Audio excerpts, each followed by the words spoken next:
Hi tech जमी ठकई मामलें बलवत्तर रहिबो हाईटेक ग्रुप मुख्य तिरुपति पाणिग्राही जमीन। आज सुप्रीमकोर्ट रे बकेया 13 कोटी 5,49,000 टंका दाखल करिसंती तिरुपति।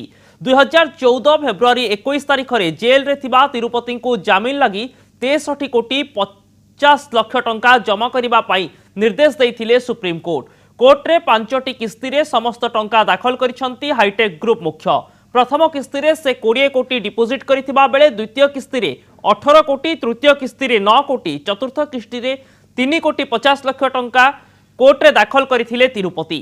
बाकी 13 कोटी 5,49,000 टंका आज दाखल करिबा परे तांको जमीन बलवत्तर रखिसंती सुप्रीम कोर्ट। आजिर अर्थ जमा उपरे तांको जमीन निर्भर करुथला। 25 डिसेम्बर 2012 रे तिरुपति पाणिग्राही और तांकर 2 जन सहयोगी तिरुपति चौधरी और मधुसूदन पाणिग्राही को गिरफ्त करिथिला क्राइम ब्रांच। घर और प्लॉट जोगाई देबा आलोरे लोकंक ठारू कोटी कोटी टंका ठकिथिबा तिरुपति विरोध में अभियोग रहिछि।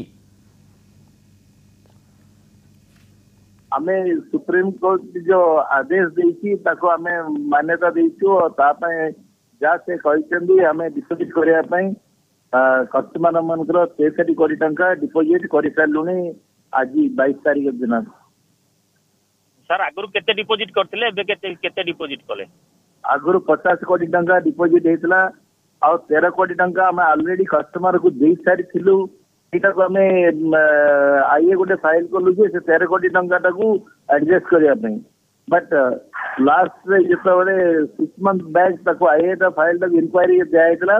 बट इंक्वायरी टाकू लास्ट मंथ रे अपन माने बजे चंदी टीवी रे सिस्टम कहला जे से माने 2 कोटी टंका देइचंदी अन्य टंका और हमें इंक्वायरी रे बाहरी नहीं। सेतिपई एमानंकु वर्तमान पैसा बांधिया पे आदेश करा जाऊ, नचेत बेल कैंसिल करिया पे आदेश करा जाऊ।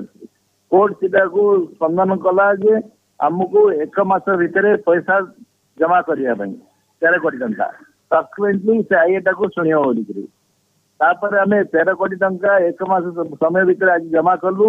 जमा कला पर वर्तमान कोर्ट को मान्यता देछु आउ मु आपनकर मीडिया माध्यम रे कस्टमर मानकर जो असुविधा घटी से मो क्षमा चाहूँगी एवं वर्तमान कस्टमर मानकर डिपोजिट कोर्ट सामने रखा गला। वर्तमान कोर्ट निष्पत्ति नम और सिस्टम निष्पत्ति नम पैसा कस्टमर मान किमती पाइबे सिस्टम जाई पड़े।